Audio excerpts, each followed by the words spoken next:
கேரளாவில் பலாப்பழம் சாப்பிட்ட ஓட்டுநர்கள் மது அருந்துவதாக தவறாக காட்டிய மூச்சு பரிசோதனை. கேரளாவில் பலாப்பழம் சாப்பிட்ட 3 ஆர்டிசி பேருந்து ஓட்டுநர்கள் மது அருந்தியதாக மூச்சு பரிசோதனையில் உறுதியானது அடுத்து அவர்கள் மீது வழக்கு பதிவு ஆனது. தாங்கள் பலாப்பழம் மட்டுமே சாப்பிட்டதாக ஓட்டுநர்கள் அதிகாரிகளிடம் மன்றாடினார். இதை அடுத்து மற்றொரு ஓட்டுநருக்கு பலாப்பழத்தை அதிகாரிகள் கொடுத்தனர். அவருக்கும் மூச்சு பரிசோதனை சாதனம் எதிர்மறையான முடிவை அளித்தது. இதனால் ஓட்டுநர்கள் மீதான வழக்கு வாபஸ் பெறப்பட்டது.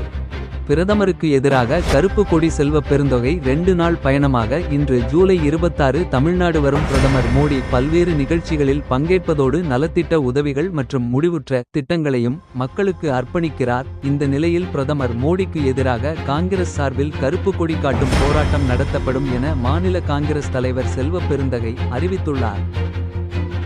தஞ்சாவூரில் சிறுமிக்கு பாலியல் தொல்லை கொடுத்த 63 வயது முதியவருக்கு 7 ஆண்டுகள் சிறை தண்டனை. தஞ்சாவூரில் சிறுமிக்கு பாலியல் தொந்தரவு கொடுத்த 63 வயது முத்துசாமிக்கு கோர்ட் 7 ஆண்டுகள் சிறை தண்டனையும் 10,000 ரூபாய் அவதாரமும் விதித்தது. 2023ஆம் ஆண்டில் 6 வயது சிறுமிக்கு பாலியல் தொந்தரவு கொடுத்ததாக போலீசில் சிறுமியின் தாய் அளித்த புகாரில் முத்துசாமி கைதானார். இது தொடர்பான வழக்கு தஞ்சாவூர் போக்சோ சிறப்பு கோர்ட்டில் நடந்து வந்தது. அபராதத்தை கட்ட தவறினால் மேலும் 6 மாத சிறை தண்டையும் விதித்தனர்.